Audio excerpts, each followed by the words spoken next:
എന്താടി ഇത്? ഏട്ടന്റെ ഷർട്ട്. അത് നിന്നോട് ആരാ തേക്കാൻ പറഞ്ഞത്? ഗീതു, മോളെ ഗീതു. ദാ കണ്ടില്ലേ, എന്റെ ഷർട്ട് ഇവള് തേക്കുന്നു. ഞാനിപ്പോ വന്നത് എന്ത് ഭാഗ്യം. ഭർത്താവിന്റെ ഷർട്ട് അലക്കുക, തേക്കുക, അടുക്കളയിൽ കയറി ചോറും കറിയൊക്കെ വെക്കുക, ഇതൊക്കെ ഭാര്യയുടെ മാത്രം അവകാശങ്ങളാണ്. സഹോദരിമാരും അച്ഛനൊക്കെ അവരവരുടെ സ്ഥാനത്ത് നിന്നാ മതി. വെറുതെ അമിത സ്വാതന്ത്ര്യത്തിന്റെ ഭാര്യയുടെ മനസ്സോഷമിപ്പിച്ചാലുണ്ടല്ലോ.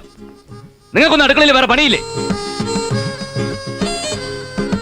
കുട്ട, ഷർട്ട് തേച്ചോളൂ.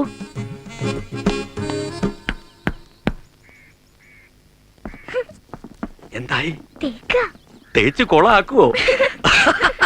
IPSന്റെ പുതിയ ഭരണപരിഷ്കാരം എത്ര കാലത്തേക്കാണോ? ഇതാ ചുളുക്കുണ്ടോ നോക്ക്. നമ്മുടെ ജീവിതത്തിലെ ചുളുക്ക് വീണില്ലേ കുട്ട, നമുക്കതൊന്ന് തേച്ച് ശരിപ്പെടുത്തിയെടുക്കണം. പല കുറി കരയുമ്പോൾ ചിരിക്കാൻ പഠിക്കും എന്ന് പറഞ്ഞ പോലെ പല കുറി തേക്കുമ്പോൾ തേക്കാൻ പഠിക്കും. അടുക്കളയിൽ ആരുമില്ലേ? ബ്രേക്ക്ഫാസ്റ്റ് റെഡിയായോ? ഇതാകുന്നു. എന്താ ഇതിനൊക്കെ എത്ര താമസം? ഇനി മുതൽ കാര്യങ്ങൾ മണിയായിട്ട് കിടക്കണം. വടകൂട്ട, നമുക്ക് ബ്രേക്ക്ഫാസ്റ്റ് കഴിക്കാം. റെഡി? ഇതൊക്കെ ഇവിടെയാണോ കൊണ്ടുവെക്കുന്നത്? എല്ലാത്തിനും ഒരു അടുക്കും ചിട്ടി നീറ്റ്നെസ് ഒക്കെ വേണ്ടേ?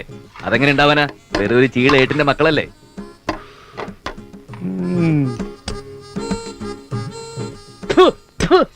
എന്താ ഈ പടച്ചു വെച്ചിരിക്കുന്നത്? അരി ഉഴുന്നു അരച്ച് ആവിയിൽ വെച്ച ഇഡ്ഡലിയാവൂ? ആപ്പ ഉപ്പയാണോ കഴിക്കാൻ വന്നിരിക്കുന്നത്? കമ്മീഷണർ, DGPയുടെ മോള്, അതൊക്കെ ഓർക്കണ്ടേ? ഒട്ടും ശരിയായില്ലല്ലേ? നന്നായിട്ടുണ്ട്. ആണോ? എങ്കിൽ കഴിച്ചോ. പിള്ളേരെന്തേ നോക്കിയേക്കുന്നത്? ഏട്ടത്തേക്ക് ബുൾസൈ കൊടുക്ക്. എനിക്ക് വേണ്ട എന്ന് പറഞ്ഞാ പറ്റില്ല. ആഹാരത്തിന് മുൻപും പിൻപും ബുൾസൈ കഴിച്ചിരിക്കണം. നിന്റെ മുഖത്തെന്താടാ ഒരു വാട്ടം? എന്റെ മുഖം ഇങ്ങനെയൊക്കെ തന്നെയാ. എന്ന് നീ മാത്രം പറഞ്ഞാ മതിയോ? കാര്യമായ വാട്ടമുണ്ട് സാവിത്രി. നാളെ മുതൽ ഏട്ടത്തേക്ക് പശുവിൻ പാലിൽ ബദാം ചേർത്ത് കൊടുക്കണം. ഏട്ടാ, ഇവിടെ കവർ പാലേ കിട്ടൂ. പോരാ, പശുവും പാല് തന്നെ കൊടുക്കണം. മർമ്മം പോയി മേടിച്ചോണ്ട് വരട്ടെ. കസർത്തല്ലാതെ വേറെ എന്തെങ്കിലും ജോലി വേണമല്ലോ. ഒരു DGPയുടെ മോളുടെ പടുതി.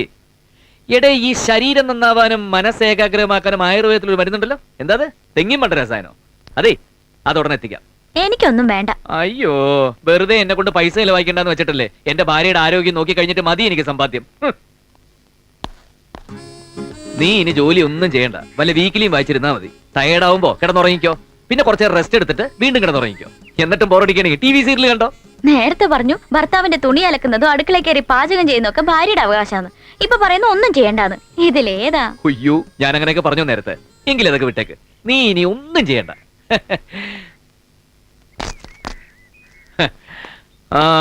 ഇടയ്ക്കിടയ്ക്ക് ഓഫീസിലേക്ക് വിളിക്കണേ കൂട്ടാ. 5 മിനിറ്റ് ഇടവിട്ട് നിന്റെ ശബ്ദം കേട്ടില്ലെങ്കിൽ ഞാൻ ആകെ മൂഡ് ഔട്ട് ആവും. ദേ, ഇനി ഓരോന്ന് ആലോചിച്ച് മനസ്സ് വിഷമിപ്പിക്കരുത്. ബ്രേക്ക് ഡൗൺ ആയിക്കണെന്ന ബന്ധം ഇപ്പൊ ടോപ്പ് ഗിയറിലായല്ലോ അണ്ണ.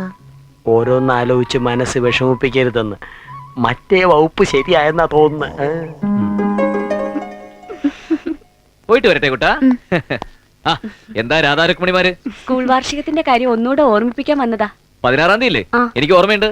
ഞാൻ അവിടുത്തെ പൂർവ്വ വിദ്യാർത്ഥിയല്ലേ ടീച്ചറെ, മറക്കുവോ? PTA പ്രസിഡന്റ് നിലയ്ക്ക് ഞാനും ഓർമ്മിപ്പിക്കുകയാണ്. സമ്മാനദാനം നിർവഹിക്കാൻ സാറിന്റെ മാഡവും നിർബന്ധമായും എത്തണം. വരുമടോ, ഇപ്പൊ ഞങ്ങൾ ഒന്നിച്ച് എവിടെയും പോവാറുള്ളൂ. ഗീതു, 16-ാം തീയതി സ്കൂളിലെ സമ്മാനദാനം ഓർമ്മയുണ്ടല്ലോ.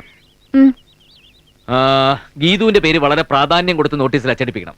DGPയുടെ മകളാണെന്നുള്ളത് പ്രത്യേകം ബ്രാക്കറ്റിൽ ചേർത്തിരിക്കണം. എന്നാ ഞങ്ങൾ അങ്ങോട്ട്. സാർ, ഒരു സംശയം ചോദിച്ചോട്ടെ? മാഡവുമായി ഇത്ര പെട്ടെന്ന് ഇണങ്ങിച്ചേർന്ന ഏത് വകുപ്പിലാ? ഒരു മേലുദ്യോഗസ്ഥന്റെ പേഴ്സണൽ അഫയേഴ്സിൽ കീഴുദ്യോഗസ്ഥന് ഇടപെടണ്ട. അണ്ടർസ്റ്റാൻഡ്? Sorry sir. എന്നാലും ഇനി അങ്ങോട്ട് ഞങ്ങളുടെ ജീവിതം അടിപൊളിയാടോ. കൊള്ളാം. ഭാര്യയെ കയ്പുനീര് കുടിപ്പിച്ചു എന്ന് കേട്ടിട്ടേ ഉള്ളൂ. താനത് പ്രാക്ടിക്കലാക്കി കളഞ്ഞല്ലോ. സമർത്ഥനാണോ താൻ? സമ്മതിച്ചിരിക്കുന്നു. ഇതൊക്കെ കേട്ടപ്പോ എനിക്കും ഒന്ന് കല്യാണം കഴിച്ചാലോ എന്ന് തോന്നുന്നു. എങ്കിലും ആലോചിക്കാം സാർ. നമ്മുടെ ഡിപ്പാർട്ട്മെന്റിലെ വനിതാ SI ലീലാമ്മ 45 കഴിഞ്ഞിട്ട് വിവാഹമായിട്ടില്ല. അയ്യോ, അവളെ കല്യാണം കഴിച്ചാൽ അവൾ എന്നെയായിരിക്കും കഷായം കുടിപ്പിക്കുന്നത്. അതിരിക്കട്ടെ, താൻ ഈ കഷായം കുടിപ്പിക്കുന്നതൊക്കെ പുള്ളിക്കാരത്തിക്കുള്ള ശിക്ഷയാണെന്ന് അവൾ മനസ്സിലാക്കുന്നുണ്ടോ? മനസ്സിലാക്കുന്നുണ്ടാവാം. പക്ഷെ അവളത് ഭാവിക്കുന്നില്ല. നല്ല അനുസരണ. ഓ സാർ, അവളെ നേർവഴിക്ക് കൊണ്ടുവരാനാ ഞാൻ ഈ നിർദോഷങ്ങളായ കൊച്ചു കൊച്ചു വിഷമങ്ങളൊക്കെ ഉണ്ടാക്കുന്നത്. നല്ലൊരു ജീവിത പങ്കാളിയാക്കണമെന്ന ഉദ്ദേശം എനിക്കുള്ളൂ. അവളെ മാറ്റിയെടുക്കാൻ കഴിയുമോ സാർ?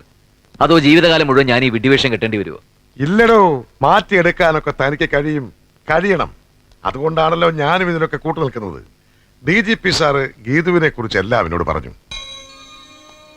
അതെ, തന്നെയും ഗീതുവിനെ ഇപ്പൊ കൂട്ടി യോജിപ്പിച്ചതിന്റെ പ്രധാന കണ്ണ് ഞാനാണെന്ന് സാറിന് മനസ്സിലായി. അതുകൊണ്ടാവാം അദ്ദേഹം ഹൃദയം തുറന്നെല്ലാം സംസാരിച്ചു. വിഷമിക്കാടൂ, തന്റെ നല്ല മനസ്സ് ഒരിക്കൽ അവൾ അറിയും. അന്ന് അവൾ പശ്ചാത്തപിക്കും. അതുകൊണ്ട് കമ്മീഷണർ സാറേ, ഭഗവാൻ ശ്രീകൃഷ്ണൻ പറഞ്ഞതുപോലെ കർമ്മം ചെയ്തുകൊണ്ടേയിരിക്കുക. ആട്ടെ, എന്താ അടുത്ത കലാപരിപാടി? സത്യം പറ, ഒരാഴ്ചയായിട്ട് നിങ്ങൾ എന്താ എന്നെ കുടിപ്പിച്ചോണ്ടിരിക്കുന്നത്? മൈ ഗോഡ്, ലിവർ എല്ലാം കൂടെ പുറത്തു വരുന്നത് പോലെ. മോളെ ഏടത്തിയുടെ മുതുകും തടവിക്കോട്. വേണ്ട, ഡോണ്ട് ടച്ച് മീ. പറ, എന്ത് വിഷമാണ് നിങ്ങൾ എനിക്ക് തന്നോണ്ടിരിക്കുന്നത്? Tell me. വിഷമല്ല ഏട്ടത്തി, വിളർച്ച മാറാനുള്ള. വിളർച്ച? ആർക്കാടി വിളർച്ച? മോളെ നാരങ്ങാ നീരിൽ ഉപ്പിട്ട് കുടിച്ചാ മതി. അത് തന്റെ മര്യാദക്ക് മരുന്നിന്റെ പേര് പറയുന്നുണ്ടോ? എനിക്കറിയില്ല മോളെ. ഓ, എന്തൊരു സ്നേഹം. നിങ്ങളിപ്പോ കുടിയൊക്കെ നിർത്തി വലിയ മാന്യനായിപ്പോയി. എന്റെ പണം കൊണ്ട് കുറെ കുടിച്ചിട്ടുള്ളതാ. ആ നന്ദി വേണം. എന്ത് മരുന്നാവും ഞങ്ങൾക്ക് അറിയില്ല. സൽപ്പേര് സദാനന്ദന വാങ്ങിയെന്നറിയാം. അത് ശരി.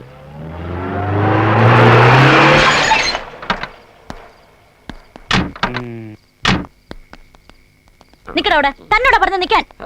മാഡം എന്നെ വിളിച്ചോ? വിളിച്ചു. കമ്മീഷണറുടെ ഭാര്യക്ക് താൻ എന്ത് മരുന്നാണ് വാങ്ങിയത്? തന്നെ കാമാക്ഷി വിളിക്കണു. ഞാനിതാ വരുന്നടി. Stop there.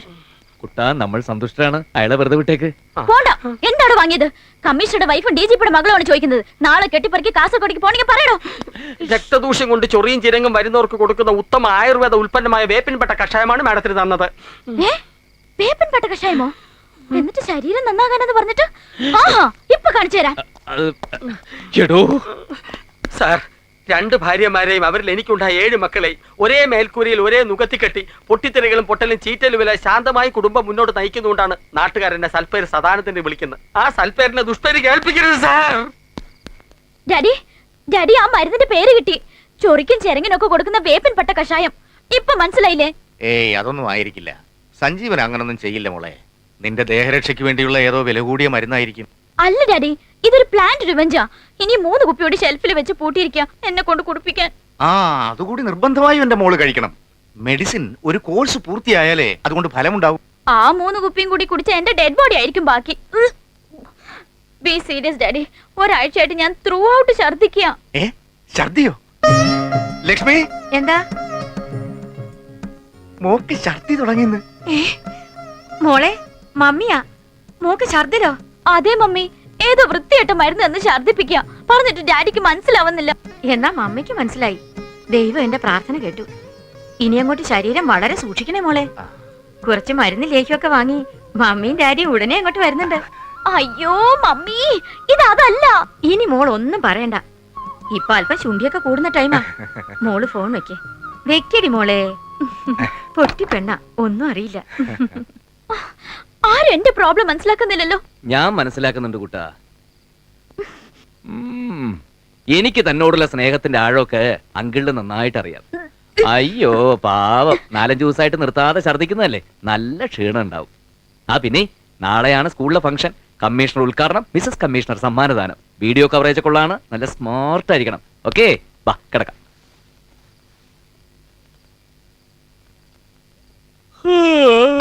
ഇങ്ങനെ കിടന്നാ ശരിയാവില്ല.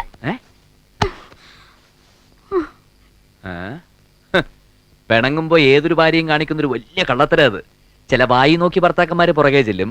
എനിക്ക് നല്ല കൺട്രോളാ. കുറെ ദിവസം നീ ഇങ്ങനെ തന്നെ കിടക്കും.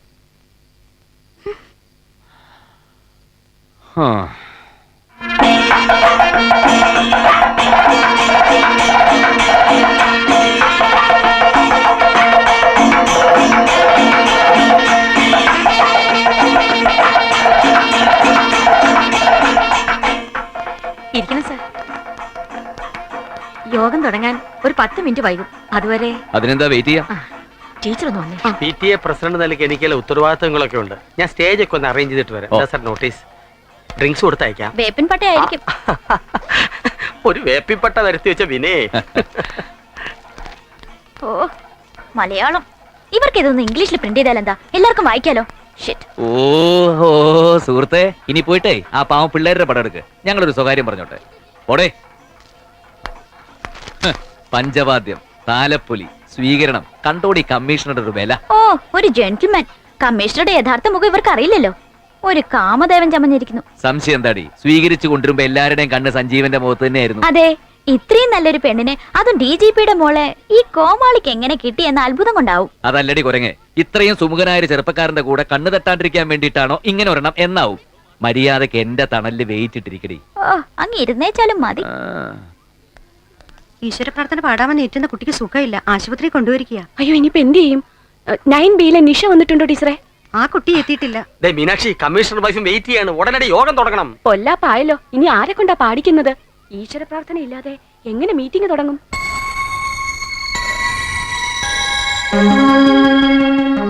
DGPയുടെ മോളെ ഒരു പാഠം പഠിപ്പിക്കാൻ പറ്റിയ അവസരം. ഇവള് പാടും. ഇനിയിപ്പോ നമ്മൾ എന്ത് ചെയ്യും? ശരിയാ. എന്താ പ്രശ്നം? ഈശ്വര പ്രാർത്ഥനയുടെ കാര്യം പറയുന്നത് കേട്ടു. അല്ല, ഈശ്വര പ്രാർത്ഥന പാടാമെന്ന കുട്ടിക്ക് പെട്ടെന്നൊരു അസുഖം. മറ്റൊരു കുട്ടിയെ അല്ല, ഈശ്വര പ്രാർത്ഥന ചൊല്ലാൻ പറ്റിയ ഒരാൾ ഇവിടെ തന്നെ ഉണ്ടല്ലോ. പക്ഷെ നിങ്ങളുടെ സ്റ്റുഡന്റ് ഇല്ലാന്ന് മാത്രം. അതാരാ സർ? എന്റെ ഭാര്യ ഗീതു. അവൾക്ക് ഈ പബ്ലിക് ഫംഗ്ഷനിലൊക്കെ പാടാൻ വലിയ താല്പര്യ. അല്ല, നിങ്ങളുടെ സ്കൂൾ നിയമത്തിന് വിരുദ്ധമാണെങ്കിൽ വേണ്ട.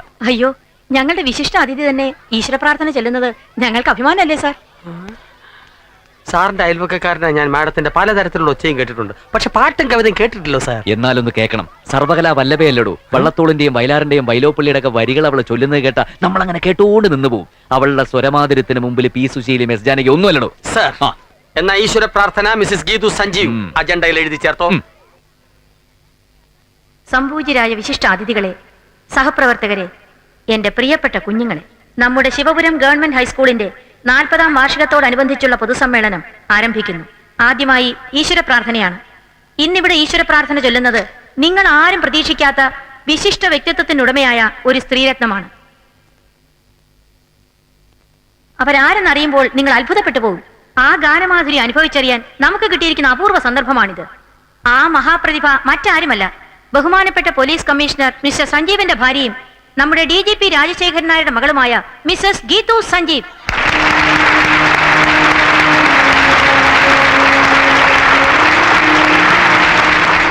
ഈശ്വര പ്രാർത്ഥനയ്ക്ക് പുറമെ ഇടയ്ക്കൊരു പാട്ടുകൂടി പാടി ഈ വേദി ധന്യമാക്കണമെന്ന് അഭ്യർത്ഥിച്ചുകൊണ്ട് മിസ്സസ് ഗീതുവിനെ ക്ഷണിച്ചുകൊള്ളുന്നു.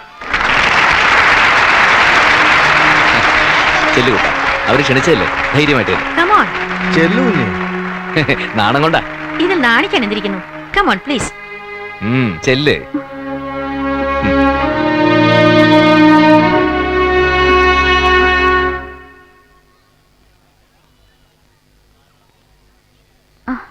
I can't. എനിക്ക് പ്രേയർ സോങ് അറിയില്ല. അയ്യോ, കാണാതെ അറിയില്ലായിരിക്കും. സാരില്ല, ഞാൻ എഴുതരാം. അഖിലാണ്ട മണ്ഡലം അണിയിച്ചൊരുക്കി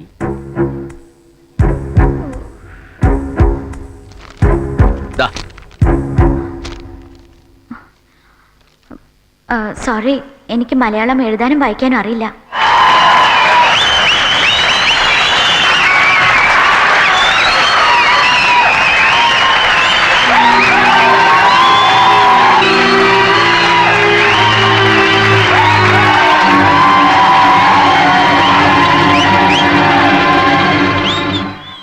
കുട്ടൻ അവിടെ പോയിരിക്കെ.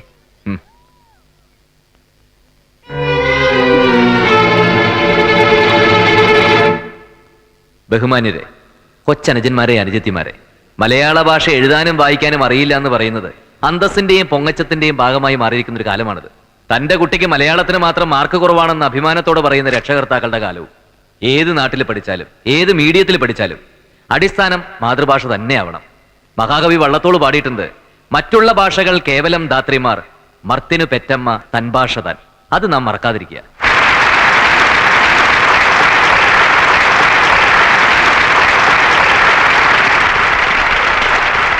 ഇരുപത് വർഷങ്ങൾക്ക് മുമ്പ് ഈ സ്കൂൾ മുറ്റത്ത് അസംബ്ലി കൂടുമ്പോൾ ഞാനും കൂട്ടുകാരും കൂടി പാടിയിരുന്ന ആ പ്രാർത്ഥനാ ഗാനം വീണ്ടും ഇവിടെ നിങ്ങളുടെ സമക്ഷം ആലപിക്കുവാൻ എനിക്ക് അഭിമാനമുണ്ട്. പൂർവ്വ വിദ്യാർത്ഥി എന്ന നിലയിൽ അതെന്റെ അവകാശമാണ്. അഖിലാണ്ട മണ്ഡലമണിച്ചൊരുക്കി അതിനുള്ളിൽ ആനന്ദ ദീപം കൊളുത്തി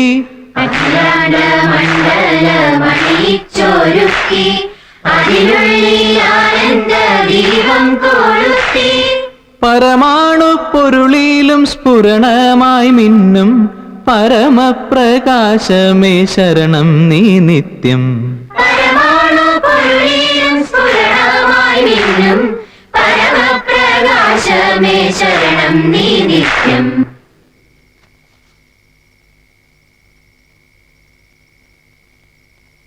അന്ന് ഇംഗ്ലീഷ് അറിയാൻ പാടില്ലാത്തതുകൊണ്ട് നീ എന്റെ സഹോദരിമാരെ കരയിച്ചതേ നിന്റെ തലതിരിഞ്ഞ 4 കൂട്ടുകാരികൾ മാത്രമേ കണ്ടുള്ളൂ.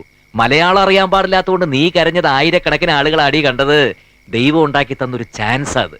അല്ലെങ്കിൽ പിന്നെ പ്രാർത്ഥന ചൊല്ലാമെന്ന് നേരിടുന്ന കുട്ടിക്ക് അസുഖം വരാനും അത് ഞാനറിയാനും എനിക്കങ്ങനെ ഒരു ഐഡിയ തോന്നാനും കലാപരിപാടി വൻ വിജയമായിരുന്നില്ലേ?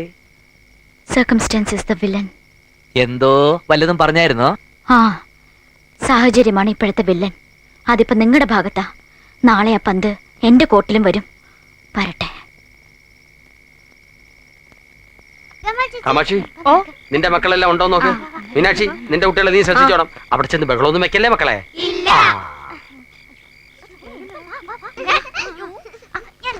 അയ്യോ, സാവിത്രി സമയായി. എന്താ ചേച്ചി? ഇന്നല്ലേ സാറും മാഡവുമായിട്ടുള്ള മനം പോലെ മംഗല്യം പരിപാടി. ഓ, ഞങ്ങളത് മറന്നു. അച്ഛാ, ഏട്ടനും എടുത്തുള്ള TV പ്രോഗ്രാം. ഏട്ടാ, മനം പോലെ മംഗല്യം പരിപാടി തുടങ്ങാൻ പോവാ.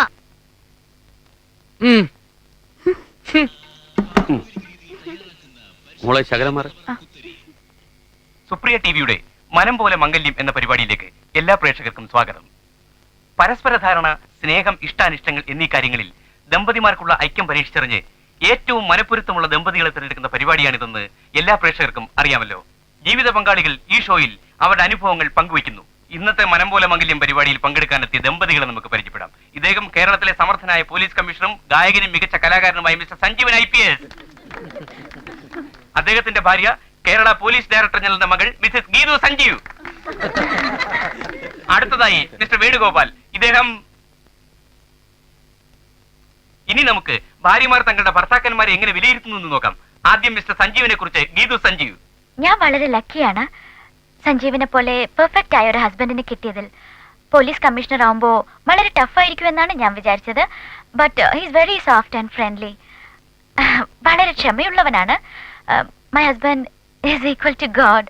അദ്ദേഹം പറയുന്നത് എന്തും ഞാൻ ഒബേ ചെയ്യും. അദ്ദേഹം ഡാം ഹെൽ ഒരു ഫാമിലി ഷോ. ആരും കാണണ്ട. എല്ലാരും പൊയ്ക്കോ പൊയ്ക്കോ. TV ഓൺ ചെയ്യടി. വേണ്ട, എനിക്ക് കാണണ്ട. നിനക്ക് കാണണമെങ്കിൽ വേണ്ട, ഇവിടെ കാണാൻ വേറെ ആൾക്കാരുണ്ട്. എന്റെ ഹസ്ബൻഡ് പറയുന്നത് എന്തും ഞാൻ ഒബേ ചെയ്യുന്നു നീ ഇപ്പൊ പറഞ്ഞല്ലേ ഉള്ളൂ. നീ എന്നെ കുറിച്ച് പറഞ്ഞത് ഇവരൊക്കെ കേക്കട്ടെ. പരസ്പര ധാരണ, അണ്ടർസ്റ്റാൻഡിംഗ് ആണ് ഞങ്ങളുടെ ലൈഫിന്റെ സക്സസ്. ഞാൻ പറയുന്നത് സഞ്ജുവും സഞ്ജു പറയുന്നത് ഞാനും മനസ്സിലാക്കി പൂർണ്ണമായും സഹകരിക്കും. സഞ്ജുവിന്റെ വീട്ടിലെ അന്തരീക്ഷവുമായി എനിക്ക് പെട്ടെന്ന് തന്നെ ഇണങ്ങിച്ചേരാൻ.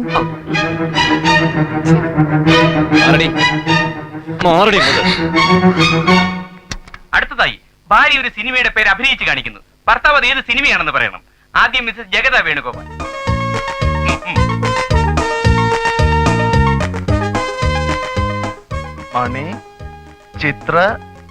മണിച്ചിത്ര താഴ്.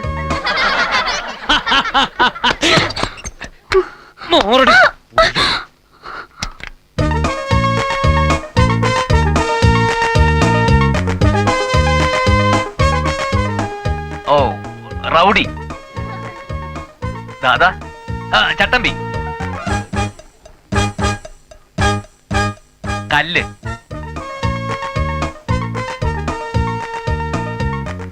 ആണി. ചട്ടമ്പി, കല്ല്, ആണി. ചട്ടമ്പി, ചട്ടമ്പി, ചട്ടമ്പി കല്യാണി. എനിക്ക് ആലോചിക്കേണ്ടി വന്നില്ലടേ. DGP വളർത്തിയ അൽസേഷൻ നായാന്ന് എനിക്ക് പറയാൻ തോന്നിയത്. TV കാണണ്ടെന്ന് പറഞ്ഞപ്പോ മര്യാദക്ക് അവിടെ ഇരുന്ന് കണ്ടോണം. Sanju better move. എനിക്ക് TV ഓഫ് ചെയ്യണം. Sanju, I'll become mad. You bloody. എന്താ കാണിക്കുന്നത്? Leave me. അതാണ് കേരളത്തിലെ ദാമ്പത്യ ബന്ധത്തിന്റെ പ്രത്യേകത. മനപ്പൊരുത്തമുള്ള അടുത്ത ദമ്പതികളെ നമുക്ക് പരിചയപ്പെടാം. Hey, സഞ്ജു.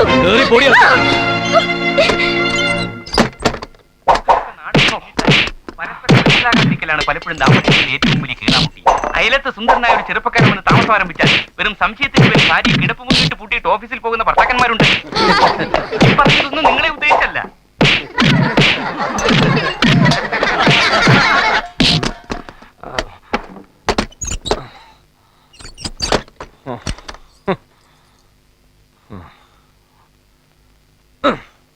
എന്ത് പറ്റി സാർ? എന്റെ അടിയൊക്കെ അവള് തടഞ്ഞു കളഞ്ഞു. ഓഹോ. അവള് കറാട്ടെ ബ്ലാക്ക് ബെൽറ്റാ. മാഡം സാറിനിട്ട് ചാർത്തിയോ? സാർ, സത്യത്തിൽ അവിടെ എന്താണ് സംഭവിച്ചത്? അത് ഞാൻ എന്നോട് പറഞ്ഞില്ലേ? ഒന്ന് വ്യക്തമാക്കി തരൂ. ഇപ്പൊ മനസ്സിലായോ? ഇതാണ് സംഭവിച്ചത്. ഒരു മേലുദ്യോഗസ്ഥന്റെ പേഴ്സണൽ അഫയേഴ്സിൽ കീഴുദ്യോഗസ്ഥൻ ഇടപെടണ്ട. അണ്ടർസ്റ്റാൻഡ്? സാർ, ഈ കഥക് തുറക്കുന്നുണ്ടോ? തുറന്നില്ലെങ്കിൽ ഞാനിത് ചവിട്ടി പൊളിക്കും. ചവിട്ടി പൊളിച്ചാ നിന്റെ പല്ല് 32 ഞാൻ അടിച്ച് തെറിപ്പിക്കും. കഥക് തുറക്കാനാ പറഞ്ഞത്. ഇല്ലടി, നീ ഇതിനകത്ത് കിടന്ന് ഇഞ്ചിഞ്ചായിട്ട് ചക്രശ്വാസം വലി ചോട്ടുങ്ങ്. ഞാൻ ഡാഡിയെ വിളിച്ചറിയിക്കും. നിന്റെ ഡാഡിയുടെ തല. അത്രക്കായോ? എന്നെ അടിച്ച് പൊളിക്കും ഞാൻ. എങ്കിൽ നിന്റെ കൈ ഞാൻ വെട്ടും. അങ്ങനെ ഇന്നത്തെ മത്സരങ്ങളെല്ലാം അവസാനിച്ചിരിക്കുകയാണ്. സ്നേഹം, പരസ്പരധാരണ, ഐക്യം എന്നീ രംഗങ്ങളിൽ ഒന്നാം സ്ഥാനത്തെത്തിയത് മിസ്റ്റർ സഞ്ജീവൻ, മിസ്സസ് സഞ്ജീവൻ. അവർക്കുള്ള സുപ്രിയ ടിവിയുടെ ഉപഹാരം ഇപ്പോൾ നൽകുന്നു.